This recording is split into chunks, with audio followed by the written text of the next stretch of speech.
आज मी पेढे बनवते, पण ऑर्डरसाठी नाही बरं का, खरं तर वारकऱ्यांसाठी. आता तुम्ही म्हणाल, विदेशात कुठले आले वारकरी? तर हा व्हिडिओ शेवटपर्यंत नक्की बघा बरं का. तुम्हाला आपल्या पोलंडचे वारकरी मी आज दाखवणार आहे. यूकेला विठ्ठलाचं मंदिर उभारण्यात येतंय. त्या मंदिरात ठेवल्या जाणाऱ्या पादुकांचा हा प्रवास. आज या पादुका इथे पोलंडला आमच्या शहरात येतायत. बस त्या पादुकांचं स्वागत करण्यासाठी इथले वारकरी म्हणजेच पोलंडमधले भारतीय सज्ज झालेत. ह्या पादुका यूकेवरून आल्यात आणि चालल्या भारताच्या दिशेने. ह्यांच्यासोबत कुठली एक अशी ठरलेली व्यक्ती नाही. प्रवासाचे टप्पे ठरलेले आहेत आणि प्रत्येक टप्पा पार करून देणारे वारकरी सुद्धा. असं करत ह्या पादुका भारतात जातील आणि परत येतील यूकेला.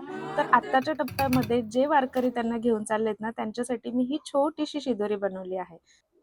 सर्वांनी एकत्र येऊन छान भजन म्हटले, प्रसाद घेतला. वैशालीताई आणि गिरीशदादाच्या घरी आयोजित केलेला हा छोटासा कार्यक्रम खूप प्रसन्नदायी होता. बघता बघता वेळ आली ह्या पादुकांचा निरोप घेण्याची.